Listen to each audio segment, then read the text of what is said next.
ሮሜ 5:9 ላይ ሲናገር እንደዚህ ይላል፣ ይልቁንስ አሁን በደሙ ከጸደቅን በእርሱ ከቁጣው እንድናለን። በመሐከል የሚገባ አንድ አለ፣ ቁጣን የሚከለክል አንድ አለ፣ ቁጣን ያስቀረ አንድ አለ፣ የእግዚአብሔርን ቁጣ ያስታገሰ አንድ አለ። በደሙ ከጸደቅን፣ እንግዲያውስ በደሙ ከጸደቅን፣ የኃጢአታችን ዕዳ በደሙ ከተሻረ፣ በደሙ ከጸደቅን፣ በደሙ መግባት ከቻልን በእርሱ ከእግዚአብሔር ቁጣ እንድናለን። እግዚአብሔር አምላክ ይመስገን። ደሙ ያጸድቃል፣ እርሱ ከቁጣ ይከለክላል። ማነው? የናዝሬቱ ጌታ ኢየሱስ። ሃሌሉያ! እሱ የማይነጥፍ ነው፣ የሕይወት ምንጭ ነው። እግዚአብሔር አምላክ ይመስገን። ውሃውን ከመድኃኒት ምንጮች ትቀዳላችሁ፣ በደስታ ትቀዳላችሁ። አቤት! ይህንን ውሃ ከጠጣም በኋላ ያገኘነው ደስታ በቁጥር አይለካም። ሃሌሉያ! እግዚአብሔር አምላክ የተመሰገነ ይሁን። እና ደህና ናችሁ? ሁሉ ሰላም ነው? ሳምንቱ ጥሩ አለፈ? ሃሌሉያ! እግዚአብሔር ይመስገን። ላነሳው ነው። እስቲ አንድ ጊዜ ይዘናል ከፍ አድርጉት እስቲ። ሃሌሉያ! የአምላካችን ቃል የእግዚአብሔር ቃል እና አንድ መዝሙር ነበረ ድሮ ምን ዘምረው ምናልባት ታስታውሱት። ወንጌላችን ገና ድል ያደርጋል፣ የእግዚአብሔር ቃል ገና ዓለምን ይዞራል፣ በአራቱም ማዕዘን ይዳረሳል፣ ሁሉን ይለውጣል፣ ያሸንፋል። ሃሌሉያ! ወንጌላችን ገና ዓለምን ይዞራል፣ ገና ዓለምን ይደርሳል፣ ያሸንፋል። ጉልበት አለው፣ ኃይል አለው። የእግዚአብሔር ቃል ያሸንፋል። እግዚአብሔር አምላክ ይመስገንና ስለዚህ ወደ ቤተ ክርስቲያን ስንመጣ መጽሐፍ ቅዱስ ይዘን ስንመጣ ይሄ ወንጌል ያሸንፋል፣ ይሄ የእግዚአብሔር ቃል ነው እያልን ነውና እግዚአብሔር አምላክ ይመስገን። ወደ ቤተ ክርስቲያን ስንመጣ መጽሐፍ ቅዱሶቻችንን ይዘን እንምጣ። እግዚአብሔር ይመስገን። እንደምታስታውሱት ባለፈው ጊዜ አብረን ከእግዚአብሔር ቃል ስንመለከት የዳዊትን ሕይወት ተማርንና እግዚአብሔር ኖ ሲል ህልምን ሲከለክል ምክንያት አለው ብለን ተነጋግረን አየንና እንደው ዝም ብዬ ላስታውሳችሁ ፈልጌ ነው። እና እግዚአብሔር አንዳንድ ጊዜ የለመነውን ልመና ጸሎታችንን ኖ ይላል። እና እግዚአብሔር ኖ ሲል ምክንያት አለው፣ የበለጠ የተሻለ መልካም የሆነ ነገር አይቶ ነው ብለን ከዳዊት ሕይወት ተማርንና ዳዊት አንድ ነገር በልቡ አሰበ። መልካም ነገር ነው ያሰበው ሐሳብ በጣም ደስ የሚያሰኝ ሐሳብ ነው። እንዴ ለእግዚአብሔር ቤት ለምን አልሰራለትም? ይሄ በጣም ቀንና እንዲሁም ደግሞ ነብዩም ናታን ኮንፈርሜሽን የሰጠው ሂድ እግዚአብሔር ካንተ ጋር ነው ይከናወንልህ ብሎ ይሁንታን ነብዩ የሰጠው መልካም የሚመስል ሐሳብ ይዞ የእግዚአብሔርን ቤት ሊሰራ በሚነሳበት ጊዜ እግዚአብሔር ለናታን ተገለጠና አንድ ነገር አለው። አይ እሱ አይሰራልኝም አለው። እንዴ መልካም ነገር ዘመናትን ሙሉ ሲጠብቅ የነበረው ዳዊት እግዚአብሔር ባሳረፈው ጊዜ ይላል የእረፍት ጊዜ ላይ እግዚአብሔር በዙሪያው ካሉ ጠላቶች ሁሉ ባሳረፈው ጊዜ፣ በምቹ ጊዜ፣ የእግዚአብሔር በሚመስል ጊዜ የእግዚአብሔርን ሥራ ለመስራት መነሳት መልካም። አይ እግዚአብሔር ነው። አንዳንድ ጊዜ በልባችን በቅንነት አስበን ልንሰራ ስንነሳ እግዚአብሔር ነው የሚለን ጊዜ አለ እና እግዚአብሔር ነው ሲለን ምክንያት አለው። እግዚአብሔር አምላክ ይመስገን። የተሻለን አይቶ ነው። ዳዊት ሲነሳ ቤተ መቅደስን ለመስራት ተነሳ። ዳዊት ሊሰራ የተነሳው ቤተ መቅደስ የሚፈርስ ቤተ መቅደስ ነው። ባቢሎኖች መጥተው የሚያፈርሱት ቤተ መቅደስ ነው። ዳዊት ሊሰራ ያሰበው የተወሰነ ነገር ነው፣ የሚፈርስን ነገር ነው፣ ቀጣይነት የሌለውን ነገር ነው፣ የሆነ ወቅት ላይ የሚቆም ነገር ነው ዳዊት ሊሰራ የተነሳው። እግዚአብሔር ያሰበው ግን ደግሞ ቀጣይነት ያለው ኖ አንተ አትሰራልኝም እኔ ቤትን እሰራልሃለሁ አለው። እግዚአብሔር አምላክ ይመስገን። እኔ እግዚአብሔር ነኝ፣ እኔ አምላክ ነኝ፣ እኔ እሰራልሃለሁ፣ የታመነም ቤት እሰራልሃለሁ አለው። እግዚአብሔር አምላክ ይመስገን። እና ምን አለን? ስለ ቤታችን የምንጨነቅ ስለ ቤታችን የምናስብ እግዚአብሔር የታመነን ቤት ይሰራልናል። እግዚአብሔር አምላክ ይመስገን። እግዚአብሔር የታመነን ቤት መስራት ይችላል። የዳዊት ቤት እየበረታ እያሸነፈ ሲሄድ የሳኦል ቤት እየደከመ ሄደ። ለምንድነው? የቤቱ ሰራተኛና ቤቱን የሰራው ማን ስለሆነ ነው? እግዚአብሔር ስለሆነ ነው። እግዚአብሔር አምላክ ይመስገን። ጌታ ትልቅ ነው እና ኢየሱስን አይቶ እግዚአብሔር ለዘላለም ዙፋኑ የሚጸና ከወገብ ይወጣል አለው። ዙፋኑን ለዘላለም ማደርገው አለ። እሱም የናዝሬቱ ኢየሱስ ዙፋኑ ለዘላለም። እግዚአብሔር አምላክ ይመስገን። እና እግዚአብሔር በህይወታችን አንዳንድ ጊዜ ህልማችንን ድሪማችንን ኖ ሲለን እግዚአብሔር የተሻለ ነገር አለው እና እንጠይቅ። እግዚአብሔር ኖ ሲልህ እንዴ ብለህ ቆም ተብሎ ይጠየቃል። እና ዳዊት ከዛ በኋላ አቤት የመለሰው መልስ እንዴት ደስ ያሰኛል። ጌታዬ እግዚአብሔር ሆይ እኔ ማን ነኝ? ቤቴስ ምንድን ነው? አንተ የርቁን ጊዜ አየ። እኔ ይሄኛውን ቤት ልሰራልህ ሳስብ አንተ ዘመናትን አሻግረ አመታቶችን አሻግረ ትውልድን አሻግረ የረጅሙን ጊዜ አሰብክ። አመሰግንሃለሁ ብሎ አለ። እግዚአብሔር አምላክ ይመስገን። እግዚአብሔር በህይወታችን ሊሰራ ሲነሳ የረጅሙን ጊዜ አይቶ ነውና የእግዚአብሔርን ጊዜ እንጠብቅ። እግዚአብሔር አምላክ ይመስገን። ዛሬ ምናልባት አጠር ያለ የእግዚአብሔር ቃል አጠር ያለ ብዬ የምለው ከጊዜው አንፃር ማለት ነውና አብረን እናያለን። ከትንቢተ ኢሳይያስ ምዕራፍ 12 ላይ ሁላችንም መጽሐፍ ቅዱሶቻችንን አውጥተን ምዕራፍ 12 ላይ አብረን እናነባለን። እንደዚህ ይላል። በዚያም ቀን አቤቱ ተቆጥተኸኛልና ቁጣህንም ከኔ መልሰሃልና አጽናንተኸኛልምና አመሰግንሃለሁ። እነሆ አምላክ መድኃኒቴ ነው። ጌታ እግዚአብሔር ኃይሌና ዝማሬ ነውና መድኃኒቴም ሆኗልና በእርሱ ታምኜ አልፈራም ትላለህ። ውሃውን ከመድኃኒት ምንጮች በደስታ ትቀዳላችሁ። በዚያም ቀን እንዲህ ትላላችሁ፣ እግዚአብሔርን አመስግኑ፣ ስሙንም ጥሩ፣ በአሕዛብ መካከል ሥራውን አስታውቁ፣ ስሙ ከፍ ያለ እንደሆነ ተናገሩ። ታላቅ ሥራ ሰርቷልና ለእግዚአብሔር ተቀኙ፣ ይህንም በምድር ሁሉ ላይ አስታውቁ። አንቺ በጽዮን የምትኖሪ ሆይ የእስራኤል ቅዱስ በመካከልሽ ከፍ ከፍ ብሏልና ደስ ይበልሽ እልልም በይ። እግዚአብሔር አምላክ ይመስገን። ሃሌሉያ። እልልታ ካላችሁ ጭብጨባ ካላችሁ ለዚህ ጌታ ይገባዋል። ሃሌሉያ ይገባዋል። እግዚአብሔር አምላክ ይመስገን። ይገባዋል። አምላካችን ይገባዋል። እና ይሄን ምዕራፍ ስንመለከት በእርግጥ ይሄ ክፍል የተጻፈው በኢየሱስ ክርስቶስ ዳግም በሚገለጥበትና ሺህ ዓመት ንግስና ጊዜ ለዛ የተተነበየ ትንቢት ቢሆንም ዛሬም በዘመናችን ደግሞ ለኛ ያስተምረናል፣ ይጠቅመናል። ምክንያቱም የእግዚአብሔር ቃል ይናገረናል፣ ያስተምረናል፣ ይዳስሰናልና እግዚአብሔር አምላክ ይመስገን። እና አንዳንድ ጊዜ ምስጋና ከኛ ይርቃል። አንዳንድ ጊዜ ከምናልፍበት ነገር የተነሳ ከምንሄድበት ነገር የተነሳ በህይወታችን ከሚያጋጥመን ነገር የተነሳ ምስጋና ከውስጣችን ሙጥጥ ብሎ ያልቅብንና ደረቅ ህይወት ላይ እንገኛለን።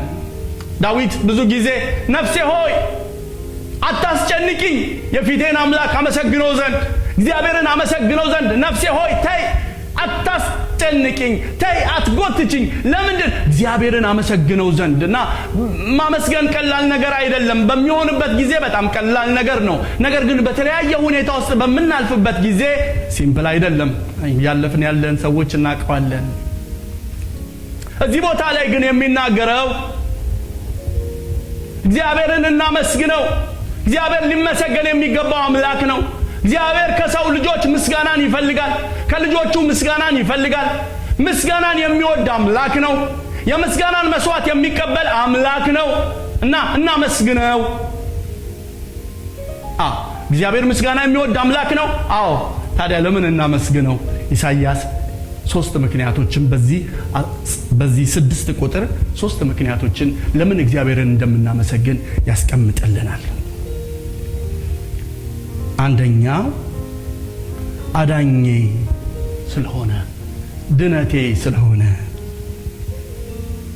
እግዚአብሔርን አመሰግነዋለሁ። እግዚአብሔርን አዳኛችን ስለሆነ፣ መድኃኒታችን ስለሆነ እንድናመሰግነው እግዚአብሔር ይፈልጋል። በዚሁ ከቁጥር 1 እስከ 3 ባለው ጊዜ ባለው ውስጥ ስንመለከት ቁጥር 2 ላይ እነሆ አምላክ መድኃኒቴ ነው፣ ጌታ እግዚአብሔር ኃይሌና ዝማሬ ነው ካለ በኋላ መድኃኒቴም ሆኗልና በእርሱ ታምኜ አልፈራም ትላለህ። ውሃውንም ከየት? ከመድኃኒት። በትርጉሙ መጽሐፍ በአዲሱ መደበኛ ትርጉም ድነቴ ይለዋል። አዳኝ እግዚአብሔር ብቻ ነው እና ስለ ድነታችን እናመሰግናለን። እግዚአብሔር ስላዳነን፣ ሕይወት ስለሰጠን፣ ስለታደገን ጌታን እናመሰግነዋለን ወይ? አንዳንድ ጊዜ ድነታችን ተራ ይሆንብንና ኖርማል ይሆንብናል። ስለዳንን ከሞት ወደ ሕይወት ስለተሻገርን እግዚአብሔርን እናመሰግነዋለን ወይ? ኢሳይያስ የሚለው ይሄንን ነው። አመሰግነዋለሁ አድነኸኛልና፣ ሊመጣ ካለው ነገር ሰውረኸኛልና፣ ሊመጣ ካለው ነገር ሸፍነኸኛልና አመሰግንሃለሁ። ነብዩ ኢሳይያስ የሚጋብዘን እያንዳንዳችንን ይሄንን ነው። ከኋላ የሚከበንን ኃጢያት፣ ከኋላ የሚከበንን ሞት፣ ከኋላ የሚከበንን ወጥመድ ወደ ኋላ እየጣልን ወደፊት ወደ እግዚአብሔር ምህረት እንድንሄድ፣ ወደ ምህረቱ ዙፋን እንድንጠጋ ይነግረናል። እግዚአብሔርን ስለ ድነታችን እናመስግነው። እግዚአብሔር አምላክ ይመስገን። እና ይህ አሁን የተነበበው ክፍል በዘጸአት ምዕራፍ 15 ላይ የእስራኤል ልጆች ስንመለከት የኤርትራን ባህር ከተሻገሩ በኋላ እግዚአብሔር በጸናችና በተዘረጋች ክንድ ከረዳቸውና ባህሩን ከተሻገሩ በኋላ ምዕራፍ 15 ላይ ሲናገር ሙሴና የእስራኤል ልጆች ተሰበሰቡ፣ አንድ ነገር ሊያደርጉ ይለናል። ሊዘምሩ ተሰበሰቡ። እግዚአብሔር አምላክ ይመስገን። እና ምዕራፍ 15 ላይ እንደዚህ ይላል፣ በክብር ከፍ ከፍ ብሏልና ለእግዚአብሔር ዘምራለሁ። ፈረሱንና ፈረሰኛውን በባህር ጣለ። ጉልበቴም ዝማሬም እግዚአብሔር ነው፣ መድኃኒትም ሆነልኝ። ይህ አምላኬ ነው፣ አመልከዋለሁ። የአባቴ አምላክ ነው፣ ከፍ ከፍም አደርገዋለሁ። እግዚአብሔር ተዋጊ፣ ስሙም እግዚአብሔር ነው። ሃሌሉያ። እና እግዚአብሔርን አመሰግነዋለሁ። እግዚአብሔር ይመስገን። እግዚአብሔርን አመሰግነዋለሁ። ለምንድን? እግዚአብሔር ተዋጊ ነው። ተዋግቶ አድኖኛልና። ባርነት ሊያደርገኝ የወጣ ባሪያ ሊያደርገኝ የወጣው ከኋላ የሚከተለኝን ይዞ ወደ ኋላ ሊመልሰኝ የመጣውን ፈርዖንንና ሰራዊቱን በባህር የጣለ እግዚአብሔር ነው። እግዚአብሔር መድኃኒቴ ነው፣ አዳኜ ነው። አመሰግነዋለሁ። የእስራኤል ልጆች ተሰብስበው አንድ ነገር አደረጉ። የመጀመሪያ ነገር ባህሩን ከተሻገሩ በኋላ የመጀመሪያው ነገር ያደረጉት ተሰበሰቡና ሙሴ የእስራኤል ልጆች ተሰበሰቡና በአንድ ላይ እግዚአብሔርን አመሰገኑት። በክብር ከፍ ከፍ ከፍ ብሏልና እግዚአብሔር አምላክ ይመስገን። ለእግዚአብሔር ዘምራለሁ። ፈረሱንና ፈረሰኛውን በባህር የጣለው እኮ እግዚአብሔር ነው። ሃሌሉያ። ጉልበቴም ዝማሬም እግዚአብሔር ነው፣ መድኃኒትም ሆነልኝ፣ አዳኝም ሆነልኝ።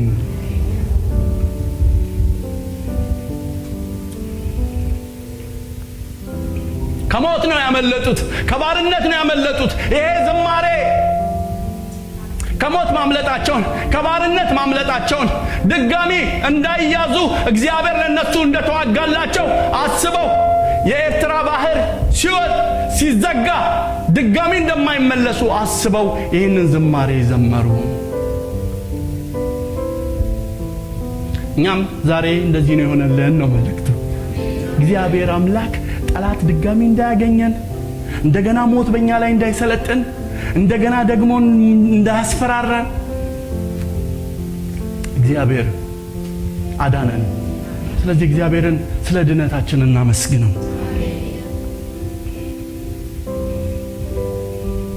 እና እግዚአብሔር ቃል ሲናገር ከመጀመሪያም ምንድን ነበርን? ጠላቶች ነበርን። ለፈቃዱም ማንታዘዝ አመፀኞች ነበርን። በስራችንና በድርጊታችን እግዚአብሔርን ያስቆጣን ነበርን። እዚሁ ምዕራፍ 12 መጀመሪያውን ቁጥር ሲጀምር እንደዚህ ይላል፣ በዚያም ቀን አቤቱ ተቆጥተኸኛልና ቁጣህንም ከኔ መልሰሃልና አጽናንተኸኛልምና አመሰግንሃለሁ። አቤቱ ተቆጥተኸኛልና፣ አቤቱ ተቆጥተኸኛልና። እግዚአብሔር ለምን ተቆጣ? ምዕራፍ 1 ላይ ስንሄድ እግዚአብሔር ይናገራል። ነብዩ ተናገር፣ እንደዚህ ሆነ ይላል። ምዕራፍ 1 ላይ ልጆች ወለድኩኝ፣ አሳደግኩኝ፣ ልጆቼ ግን መልሰው አመጹብኝ። ወለድኩኝ፣ አሳደግኩኝ፣ ማደግ እንደሚገባቸው አሳደግኳቸው፣ መሆን እንደሚገባቸው አሳደግኳቸው። ነገር ግን ተመልሰው አመጹብኝ። ምዕራፍ 1 ላይ ስትሄዱ ይህን ታገኛላችሁ። በሬ የገዢውን አህያም የጌታውን ጋጣ አወቀ፣ እስራኤል ግን እኔን አላወቀም፣ ሕዝቤ ግን ስቷል። እና እግዚአብሔርን ያስቆጣው ነገር እግዚአብሔርን ትተው ወደ ሌሎች ጣዖታት መመለሳቸው፣ እግዚአብሔርን መተዋቸው። ምዕራፍ 8 አካባቢ ላይ ደግሞ ስትመጡ እግዚአብሔርን መደገፍ በእግዚአብሔር መታመን ትተው በሶርያ ሰራዊት መታመናቸው እግዚአብሔርን አስቆጥቶታል። እና እግዚአብሔር በሰጣቸው ኪዳን ላይ ስላመጹ እግዚአብሔር ተቆጥቷል። ሮሜ 1:18 ላይ የእግዚአብሔር ቃል ሲናገር እንደዚህ ይላል፣ እውነትን በአመፃ በሚከለክሉ ሰዎች በኃጢአተኝነታቸውና በአመፃቸው ሁሉ ላይ የእግዚአብሔር ቁጣ ከሰማይ ይመጣል። እና እግዚአብሔር ይቆጣል፣ በአመፀኞች ይቆጣል፣ በሌላ በሚተኩት ይቆጣል፣ በኃጢአት ይቆጣል። እና ኢሳይያስ የሚለን አቤቱ ተቆጥተኸኛልና ቁጣህንም ከኔ መልሰሃልና። እግዚአብሔር አምላክ ይመስገን። ደስ የሚለው ነገር አቤቱ ተቆጥተኸኛልና ብሎ በዛው አይጨርስም። ቁጣህን ከኔ መልሰሃልና ይላል። እና መዝሙር 30 ላይ የእግዚአብሔር ቃል ሲናገር ቁጣው ለጥቂት ጊዜ ነው፣ ሞገሱ ግን ለምንድነው? ለሕይወት ዘመን። እግዚአብሔር ጥቂት ጊዜ ይቆጣል፣ ከዛ ይመለሳል። ለኛም ይሆነልን እንደዚህ ነው። እግዚአብሔር ተቆጣ፣ ነገር ግን ከቁጣው ተመለሰ። ምን ተገኝቶ ከቁጣው ተመለሰ? እግዚአብሔርን ከቁጣ የመለሰው ነገር ምንድነው? እግዚአብሔርን ከቁጣ የከለከለው ነገር አንድ ነገርማ አለ። እግዚአብሔር እንዳይቆጣ በመሐከል የገባ የሆነ ነገርማ አለ። ምክንያቱም ሲናገር አቤቱ ተቆጥተኸኛልና ቁጣህንም ከኔ መልሰሃልና አጽናንተኸኛልምና አመሰግናለሁ። ቁጣ የተመለሰበት አንድ ምክንያት አለ። መጽሐፍ ቅዱስ የሚለን ይሄንን ነው። ሮሜ 5:9 ላይ ሲናገር እንደዚህ ይላል፣ ይልቁንስ አሁን በደሙ ከጸደቅን በእርሱ ከቁጣው እንድናለን። በመሐከል የሚገባ አንድ አለ፣ ቁጣን የሚከለክል አንድ አለ፣ ቁጣን ያስቀረ አንድ አለ፣ የእግዚአብሔርን ቁጣ ያስታገሰ አንድ አለ። በደሙ ከጸደቅን፣ እንግዲያውስ በደሙ ከጸደቅን፣ የኃጢአታችን ዕዳ በደሙ ከተሻረ፣ በደሙ ከጸደቅን፣ በደሙ መግባት ከቻልን በእርሱ ከእግዚአብሔር ቁጣ እንድናለን። እግዚአብሔር አምላክ ይመስገን። ደሙ ያጸድቃል፣ እርሱ ከቁጣ ይከለክላል። ማን ነው? የናዝሬቱ ጌታ ኢየሱስ። ሃሌሉያ! የእግዚአብሔርን ቁጣ ያበረደ የናዝሬቱ ኢየሱስ እኛ መክፈል የሚገባንን፣ እኛ ማድረግ የሚገባንን፣ እኛ መሆን የሚገባንን የሆነልን፣ አበሳችንን ያስወገደልን፣ ዕዳችንን የከፈለልን፣ በመሐከል የእግዚአብሔርን ቁጣ የመለሰ አንድ የእግዚአብሔር ልጅ የናዝሬቱ ጌታ ኢየሱስ ክርስቶስ። ሃሌሉያ! እግዚአብሔር አምላክ ይመስገን። እግዚአብሔር እንደተቆጣ እንዳይቀር ያደረገ አንድ፣ እግዚአብሔር ቁጣውን ለዘላለም እንዳያደርገው በመሐከል ገብቶ የእግዚአብሔርን ቁጣ የከለከለ የናዝሬቱ ጌታ ኢየሱስ ክርስቶስ። እኛ የምናመልከው አምላክ እሱ የናዝሬቱ ጌታ ኢየሱስ የእግዚአብሔርን ቁጣው ከለከለው። እግዚአብሔር አምላክ ይመስገን። አቤቱ ተቆጥተኸኛልና ቁጣህንም ከኔ መልሰሃልና አጽናንተኸኛልምና አመሰግንሃለሁ። እግዚአብሔር አምላክ ይመስገን። የእግዚአብሔርን ቁጣ የመለሰ የናዝሬቱ ጌታ ኢየሱስ ነው። አዎ፣ እኛ መክፈል የሚገባንን እሱ ከፈለልን። እኛ ማድረግ የሚገባንን እሱ አደረገ። መሰቃየት የሚገባን እኛ ሆነን ሳለ ስለኛ ተሰቃየ። መሞት የሚገባን እኛ ሆነን ሳለ ስለኛ ሞተ። ስለኛ ነፍሱን ሰጠ።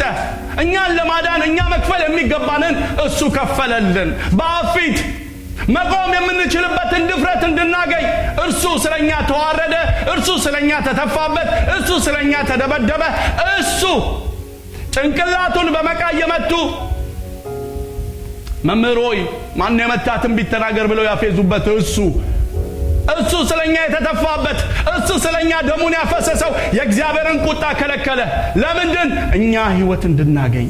ስለዚህ አመሰግናለሁ። ሕይወት አይቀልብኝም። ሕይወት ተራ አይሆንብኝም። ያገኘው ድነት ተራ አይሆንብኝም። ክርስትና ተራ ነገር አይሆንብኝም። ክርስትና ዝም ብሎ ጨዋታ ዛሬ ይዤ ነገ የምለቀው ነገር አይሆንብኝም። ለምንድን? ዋጋ ተከፍሎልኛል። ለምንድን? ዋጋ አለኝ። የከበረ የኢየሱስ ክርስቶስ ደም ስለኔ ፈሷል። እግዚአብሔር አምላክ ይመስገን። አመሰግንሃለሁ። እግዚአብሔርን አመሰግነዋለሁ። ስላገኘሁት ሕይወት አመሰግነዋለሁ። ወንድሞቼ እህቶቼ፣ ሁሉ ጊዜ እግዚአብሔርን እናመስግነው። ይሄ ሕይወት አይቅለልብን።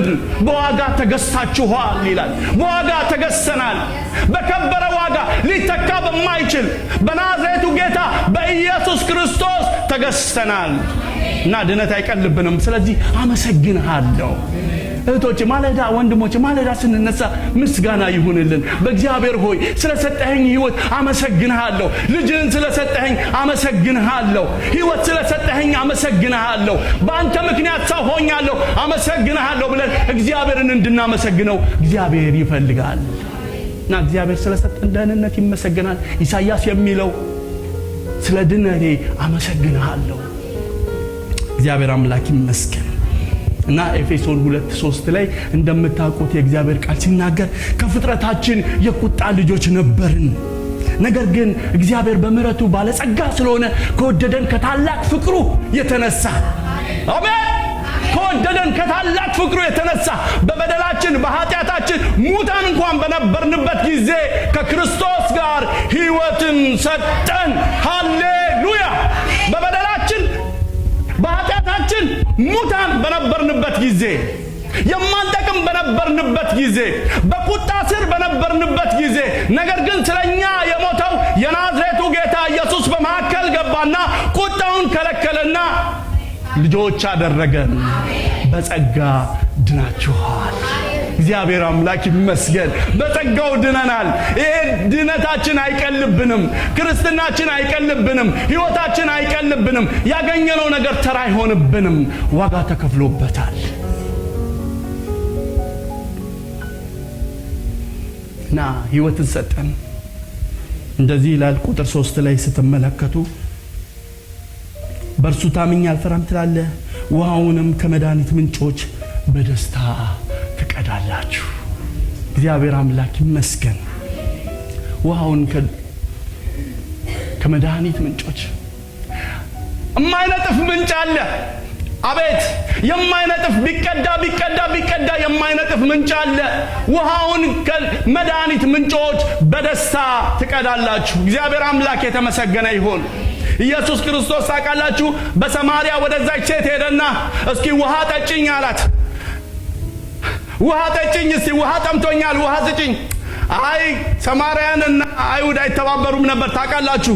ነገር ግን እግዚአብሔር አምላክ ይመስገን ቁጥር 14 ላይ እንደዚህ አላት ኢየሱስ ክርስቶስ፣ ከዚህ ውሃ የሚጠጣ ሁሉ እንደገና ይጠማል። እኔ ከምሰጠው የሕይወት ውሃ የሚጠጣ ሁሉ ግን ለዘላለም አይጠማም። እኔ የምሰጠው ውሃ በእርሱ ውስጥ ለዘላለም ሕይወት የሚፈልቅ የውሃ ምንጭ ይሆናል እንጂ አላት። አቤት! እሱ የሚሰጠው ውሃ ሰው ውሃ ሲጠጣ ዳግመኛ ይጠማል። ይሄኛው ውሃ ግን የሚያረካ ነው። በምድረ በዳ የሚያረካ፣ ለተጠማ ሕይወት የሚያረካ። አሜን። የናዝሬቱ ጌታ ኢየሱስ የሕይወት ውሃ ነው። እርሱ የሕይወት ውሃ ነው። እርሱ የሕይወት ምንጭ ነው። እርሱ የማይነጥፍ ነው። እርሱ የማይነጥፍ ነው። የሕይወት ምንጭ ነው። እግዚአብሔር አምላክ ይመስገን። ውሃውን ከመድኃኒት ምንጮች ትቀዳላችሁ፣ በደስታ ትቀዳላችሁ። አቤት! ይህንን ውሃ ከጠጣም በኋላ ያገኘነው ደስታ በቁጥር አይለካም። ደስ ይለናል። ማለዳ ስንነሳ ደስ ይለናል። በሆነ ነገር ውስጥ እያለፍን ደስ ይለናል። ለምንድን ነው? የጠጣነው ውሃ ደስታን የሚሰጥ ነዋ። የጠጣነው ውሃ እረፍት የሚሰጥ ነዋ። የጠጣነው ውሃ ሰላም የሚሰጥ ነዋ። የናዝሬቱ ጌታ ኢየሱስ የሰላማችን ምንጭ፣ የደስታችን ምንጭ፣ የእረፍታችን ምንጭ። እግዚአብሔር አምላክ ይመስገን። ሃሌሉያ! እና ይህቺ ሴት ይህንን ካለች በኋላ ለከተማ ሁሉ ሄዳ ተናገረች። 2 ቀንም ኢየሱስ በዛ ሰማርያ ቆየና ከዛ በኋላ ሰዎቹ ምስክርነታቸውን ሰጡ። ቁጥር 41 ላይ ስትመለከቱ አሁንም እናምን ስለ ቃልሽ አይደለም እኛ ራሳችን ሰምተነዋል፣ እርሱም በእውነት ክርስቶስ የዓለም መድኃኒት እንደሆነ አውቀናል አሏት። እሱ ክርስቶስ የዓለም መድኃኒት ነው። እኛን ያዳነን ክርስቶስ የዓለም መድኃኒት ነው። ለኛ ሕይወት የሰጠን ክርስቶስ የዓለም መድኃኒት ነው። ስለ ድነታችን እናመሰግናለን። ላስታውሳችሁ እንደገና ሁሉ ጊዜ ልንረሳው የማይገባው ነገር አለ። ስለ ድነታችን እግዚአብሔርን እናመስግን። ስለ ተቀበልነው ሕይወት ባለጸግነት እግዚአብሔርን እናመስግን። ከጨለማ ወደ ሕይወት ስለ ተሻገርን እግዚአብሔርን እናመስግነው። ከቁጣው የተከለከልነው ከቁጣው ያመለጥነው በመካከል ኢየሱስ ገብቶ ነው። ስለ ኢየሱስ እግዚአብሔርን እናመስግነው። ስለ ድነታችን እግዚአብሔርን እናመስግነው። እግዚአብሔር አምላክ የተመሰገነ ይሁን። እግዚአብሔር ይመስገን። እና አንዳንድ ጊዜ ምስጋና በጣም ከባድ ነው እና ማመስገን ይከብዳል። በተለይ በአንዳንድ ወጀብ ውስጥ በምናልፍበት ጊዜ ወጀቦች ምስጋናችንን ያስጥሉናል። የምናልፍባቸው ነገሮች ምስጋናችንን ይከለክሉናል። ነገር ግን የእግዚአብሔር ቃል የሚለን ሁሉ ጊዜ እንድናመሰግን በሁሉ አመስግኑ። አላቅም ለሆነ ሰው መልእክት ነው። በሆነ ሁኔታ ውስጥ እያለፈ ላለ ሰው የእግዚአብሔር ቃል እንደዚህ ነው የሚለው፣ በሁሉ አመስግኑ። በሁሉ እንድናመሰግን የእግዚአብሔር ሐሳብ ነው። እያለፍን እየተንገዳገድን ነው፣ ግራ እየገባን ነው። አንዳንድ ጥያቄዎች የሆኑብን ነገር አሉ። አንዳንድ ለምን የምንላቸው ነገሮች አሉ። እናመስግነው። በምስጋና ውስጥ ድል አለ። በምስጋና ውስጥ ማዳኔን ለሱ አሳየዋለሁ አለ። በዛ ውስጥ እግዚአብሔር ማዳኑን ያሳያል። በዛ ውስጥ ማዳኑን ያሳያችኋል። እግዚአብሔር በዛ ውስጥ ክብሩን ይገልጥላችኋል። በዛ ውስጥ አቅም ይሰጣችኋል። በዛ ውስጥ ጉልበት ይጨምርላችኋል።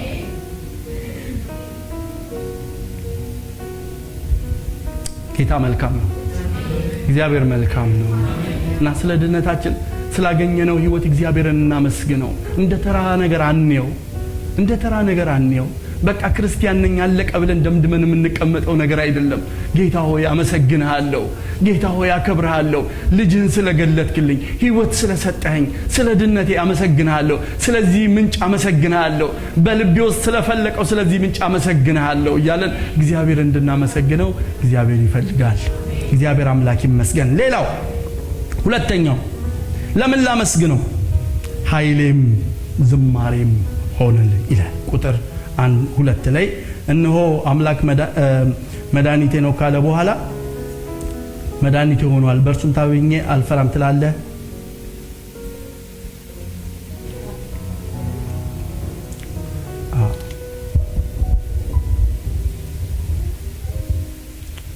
ጌታ እግዚአብሔር ኃይሌና ዝማሬ ነውና። ቁጥር 2 ላይ ጌታ እግዚአብሔር ኃይሌና ዝማሬ ነውና አመሰግነዋለሁ።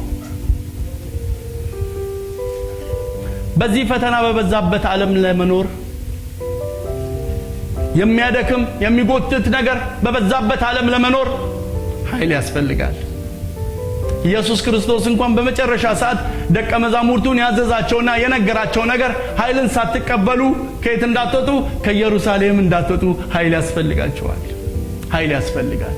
በዚህ ዓለም ስንኖር በመንመላለስበት በዚህ ሕይወት እንደ እግዚአብሔር ሐሳብ ለመመላለስ ኃይል ያስፈልጋል።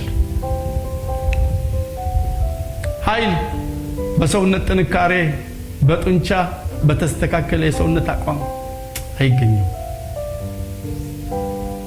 ጥሩ ሰውነት ያለን ሰዎች ምናልባት በስፖርት የዳበረ በስፖርት የተገነባ ሰውነት ያለን ሰዎች በዛ ኃይል የምናገኝ ከመሰለን ተሳስተናል። በዛ ኃይል አይገኝም። በሰው ጥበብና በሰው ዕውቀት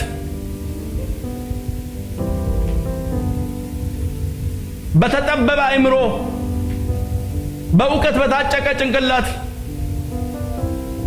ኃይል አይገኝም።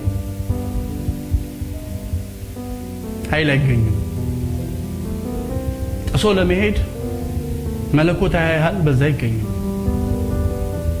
በገንዘብም በዛ አይገኝ፣ በገንዘብ ብዛትም ኃይል አይገኝም። እና ታስታውሳላችሁ አንድ ሰው ነበርና ሐዋርያት ሥራ ምዕራፍ 8 ላይ አንድ ሲሞን የሚባል ሰው ነበርና ሰዎችን ሁሉ እያስደነቀ እና ሰዎችን ሁሉ በጥንቆላው እያስገረመ ይላል። በሚሰራው ማጂክ በሆነ ነገር ሰዎችን እያስደነቀ እና ሰዎች እያዩ ዋው አሜዚንግ፣ ይሄማ የእግዚአብሔር ኃይል ነው እንጂ ሌላ ምንድን ነው እያሉ ሰዎች ይደነቁ ነበር። ታላላቆችን ታናናሾችን ያስደንቅ ነበር። ይሄ ሲሞን የሚባል በጥንቆላው ዋው ይሄ እግዚአብሔር ኃይል ነው። ነገር ግን ይላል በሐዋርያት እጅ መጫን መንፈስ ቅዱስ እንደሚታደል ባየ ጊዜ ይላል ያለውን ብር ሰበሰበና በጥንቆላ በምናምን የሰበሰበውን ብር ሰበሰበና አመጣና በነ ጴጥሮስ እግር ስር አስቀመጠና እባካችሁን አንድ ጥያቄ ልጠይቃችሁ፣ አንድ ነገር ልጠይቃችሁ እባካችሁ ጠይቀን ምንድነው? እና እኔም እጄን የምጭንበት ሰው ኃይል እንዲቀበል እባካችሁን በዚህ ገንዘብ ኃይል ስጡኝ። በገንዘብ ኃይል አይገኝም። ምዕራፍ 8 ቁጥር 19 ላይ ሐዋርያት ሥራ ሲሞንም በሐዋርያቱ እጅ መጫን መንፈስ ቅዱስ እንዲሰጥ ባየ ጊዜ ገንዘብ አመጣላቸውና እጄን የምጭንበት ሁሉ መንፈስ ቅዱስን ይቀበል ዘንድ ለኔ ደግሞ ይህንን ኃይል ስጡኝ አለ። ጴጥሮስ ግን እንዲህ አለው፣ የእግዚአብሔርን ስጦታ በገንዘብ እንድታገኝ ያስበሃልና ብርህ ካንተ ጋር ይጥፋ፣ ልብ በእግዚአብሔር ፊት የቀና አይደለምና ከዚህ ነገር እድል ፈንታ የለህም ብሎ አለው። በገንዘብ ኃይል አይገኝም ልላችሁ ነው። በሰውነት አቋም ኃይል አይገኝም። በጥበብ ኃይል አይገኝም። ታዲያ ኃይል ከየት ይገኛል? ጥሶ የሚያስኬድ ኃይል ከየት ይገኛል? መዝሙር 28:7 ላይ እግዚአብሔር ኃይሌና ጋሻዬ ነው፣ ልቤ በእርሱ ታመነ፣ እኔም ተረዳው፣ ሥጋዬም ደስ ይለዋል፣ ፈቅጄም አመሰግነዋለሁ። የኃይል ምንጭ እግዚአብሔር ነው። የኃይል ምንጭ እግዚአብሔር ነው። ሃሌሉያ! እግዚአብሔርን አመሰግነዋለሁ። ለምንድን ኃይል የሚሰጠኝ እርሱ እግዚአብሔር ስለሆነ እግዚአብሔርን አመሰግነዋለሁ። እግዚአብሔር አምላክ ይመስገን። ኢሳይያስ 40 ላይ ሲናገር እግዚአብሔርን በመተማመን የሚጠባበቁ ሁሉ ኃይላቸውን ምን ያደርጋሉ? ያድሳሉ። እግዚአብሔር የኃይል ባለቤት ነው። እግዚአብሔር ኃይል ይሰጣል። መዝሙር 46 ላይ አምላካችን መጠጊያችን፣ ባገኘን በታላቅ መከራ ረዳታችን ነው። አምላካችን መጠጊያችን ኃይላችን ነው። እግዚአብሔር ኃይል ይሆናል።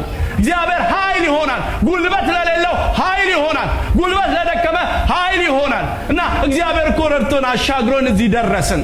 ስለዚህ እግዚአብሔር ስለሰጠን ኃይል እግዚአብሔር ይመሰገናል። ብርታት ስለሆነልን እግዚአብሔር ይመሰገናል። መዝሙር 118 ቁጥር 14 ላይ ኃይሌም ዝማሬም እግዚአብሔር ነው፣ እርሱም መድኃኒት ሆነልኝ ይላል። እግዚአብሔር አምላክ ይመስገን።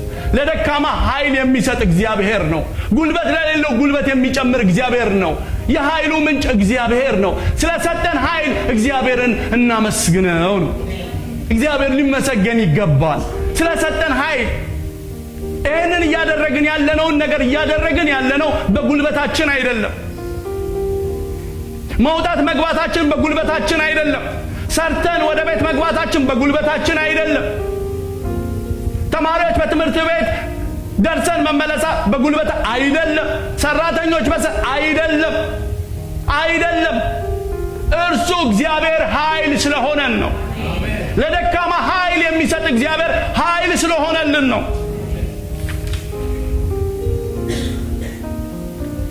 ኃይል ስለሆነልን ነው።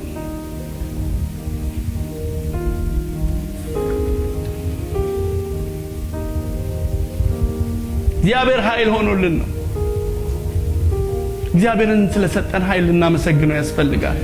ዝማሬ ሆነልን፣ መዝሙር ሆነልን፣ ኃይል ሆነልን። በመናልፍበት ነገር የምናልፍበት ነገር እንዳያስጨንቀን ኃይል ሆነልን፣ ኃይል ሰጠን። የተሻገርነው በእግዚአብሔር ኃይል፣ በእግዚአብሔር ብርታት፣ በእግዚአብሔር እርዳታ ነው። ስለዚህ እግዚአብሔር ስለሰጠን ኃይል ሊመሰገን ይገባዋል።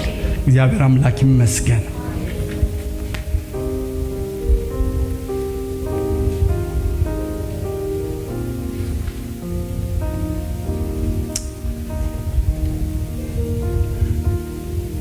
ሐና ስትጸልይ ታውቃላችሁ፣ በቤተ መቅደስ ሆና በመታነባበት ጊዜ ለጥያቄዋ እግዚአብሔር መልስ ሰጣትና ከዛ በኋላ ከተነሳች በኋላ አንደኛ ሳሙኤል ምዕራፍ 2 ላይ አንድ መዝሙር ዘመረች። አንድ መዝሙርን ዘመረች። እግዚአብሔር አምላክ ይመስገን። የኃያላንን ቀስት ሰብሯልና ደካሞች ደግሞ ምን ሆነዋል?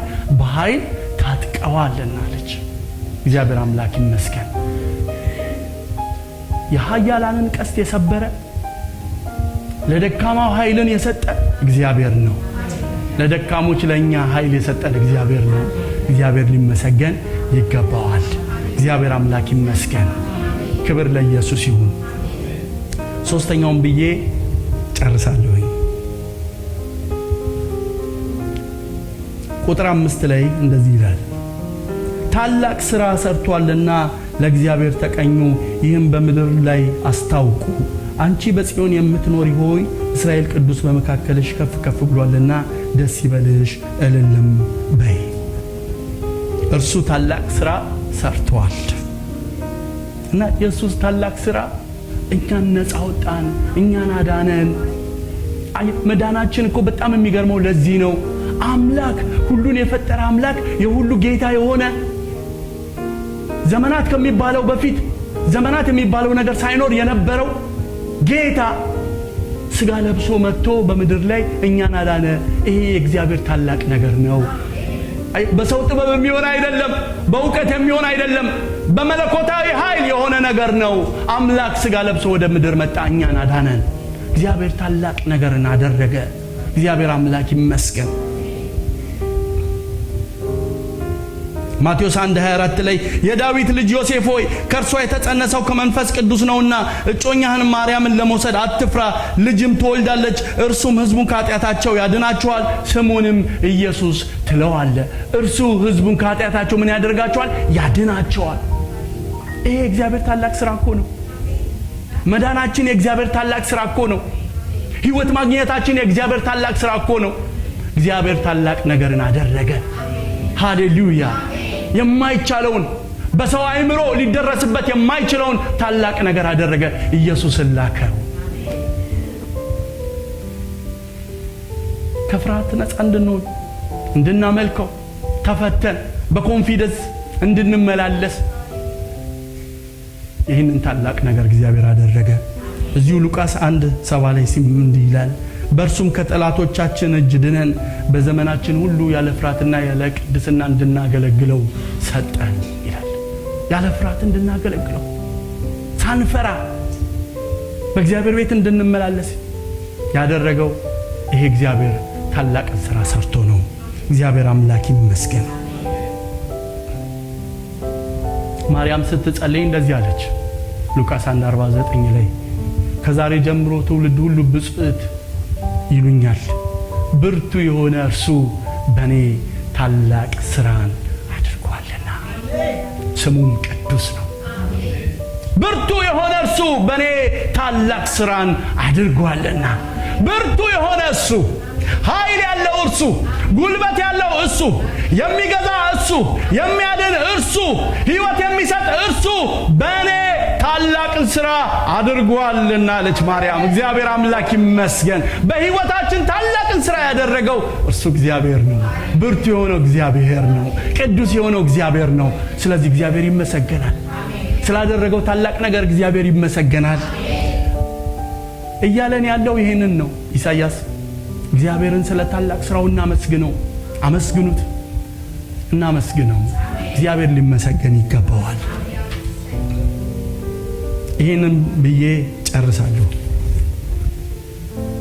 ዘዳግም 10:21 ላይ የእግዚአብሔር ቃል እንደዚህ ይላል፣ አምላክህ እግዚአብሔርን ፍራ፣ እርሱንም አምልክ ከእርሱም ተጣበቅ በስሙም ማል ዓይኖቼ ያዩትን እነዚህን ታላላቆች የሚያስፈሩትን ነገር ያደረገልህ እርሱ ክብርህ ነው። እንደገና ላንብበው። አምላክ እግዚአብሔርን ፍራ እርሱንም አምልክ ከእርሱም ተጣበቅ በስሙም ማል ዓይኖችህ ያዩትን እነዚህን ታላላቆች የሚያስፈሩትን ነገር ያደረገልህ እርሱ ክብርህ ነው።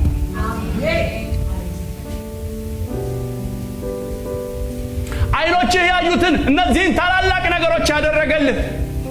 አረ ባህሩን የከፈለልህ እኮ እሱ ነው። ፈርዖንን በሰራዊቱ እንዳለ በባህር ውስጥ ያሰጠመልህ እሱ ነው።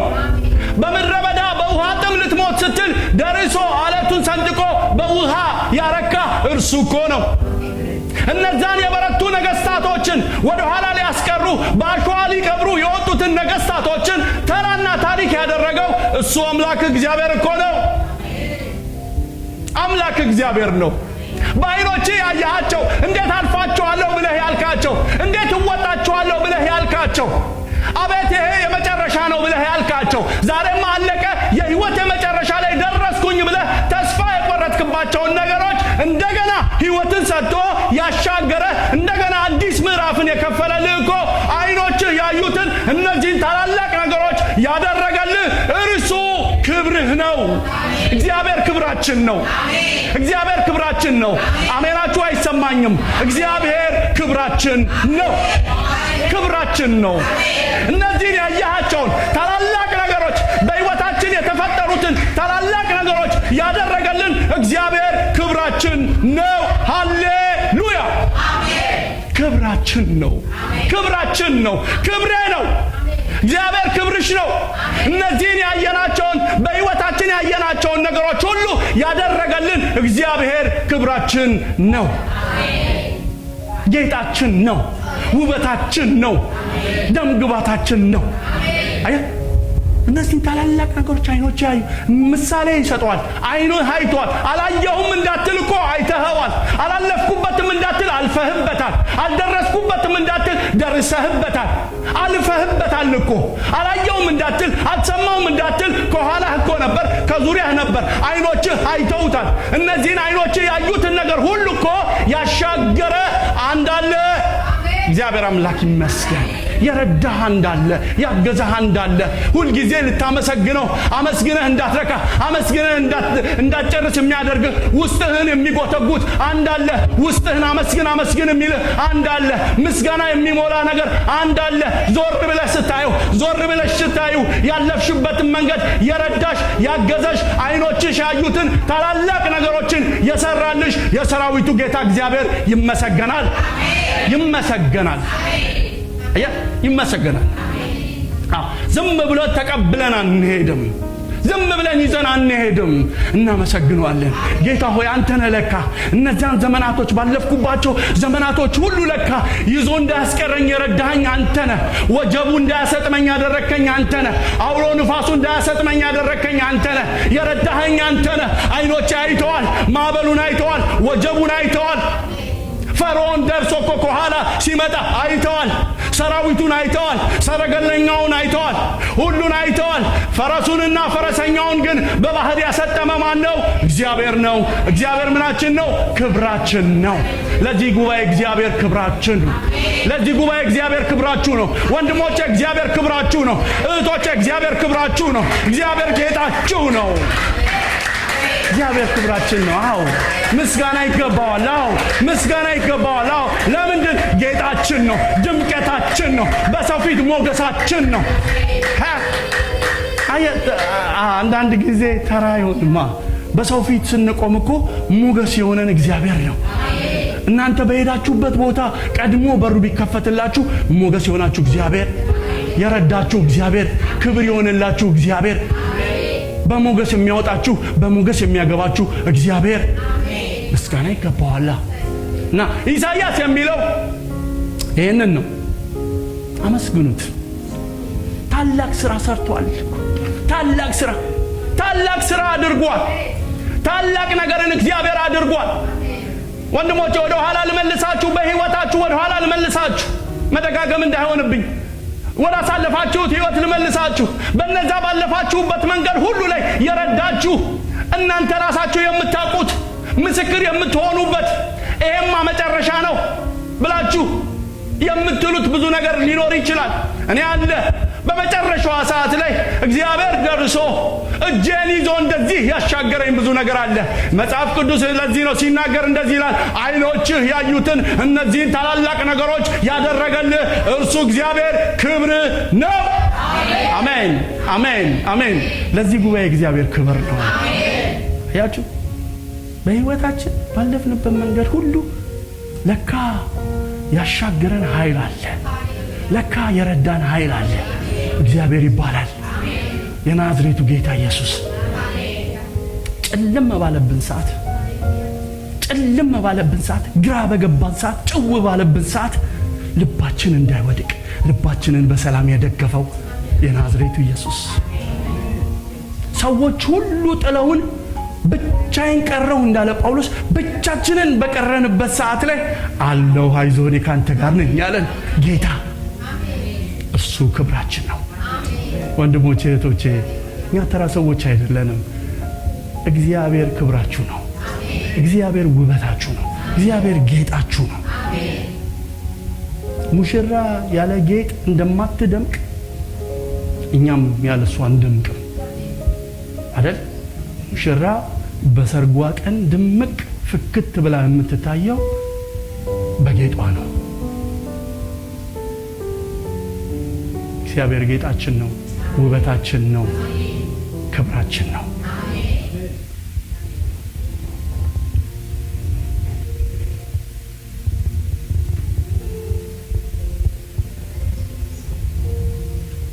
መዝሙር 71:9 ላይ አቤቱ እስከ አርያም ታላላቅ ነገሮችን አደረግህ፣ አምላኬ ሆይ እንዳንተ ያለ ማን ነው? እሱ ብቻ ታላላቅ ነገር ማድረግ ይችላል። እሱ ብቻ በሰው አእምሮ ከሚገመተው በላይ ማድረግ ይችላል። ስለዚህ እህቶቼ በመናልፍበት መንገድ፣ ወንድሞቼ በመናልፍበት መንገድ ምስጋና ይብዛልን፣ ምስጋናን እንጨምር እና እግዚአብሔር ኢሳይያስ ዛሬ የሚነግረን 3 ነገር ነው። አንደኛ ስለ ድነታችን እናመስግን። ስለ ዳንበት ድነት፣ ስላገኘነው ሕይወት እግዚአብሔር አምላክ ይመስገን። በፍጥረታችን የቁጣ ልጆች ሆነን ሳለ ቁጣው ያላገኘን በመሐከል አንድ የገባ ስላለ ነው። እሱም የናዝሬቱ ኢየሱስ ነው። የእግዚአብሔርን ቁጣ የከለከለው የናዝሬቱ ኢየሱስ ነው ብለናልን እና ተሰሎንቄ ላይ ሲናገር ለቁጣ አልመረጠንምና ይላል። አየ እግዚአብሔር ለቁጣ አልመረጠንም። እግዚአብሔር በመሐከል ልጁ ጣልቃ ገባና ከቁጣ ነፃ ወጣን። እግዚአብሔር አምላክ ይመስገን። ውሃውን ከመድኃኒት ምንጮች በደስታ ትቀዳለህ እንደሚል ከዚህ ምንጭ ከማይነጥፍ ምንጭ እርካታ ከሆነ ምንጭ ነፍሳችን ጠጥታ ረካች። ይህ ምንጭ ያረካል አለን። ይህ ምንጭ ኢየሱስ ነው አለን። እግዚአብሔር አምላክ ይመስገን። ክብር ለኢየሱስ ይሁን።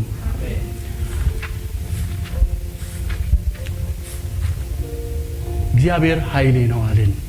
ሰው በኃይሉ አይበረታምና የምንበረታበት መበርቻ ኃይላችን እግዚአብሔር ነው።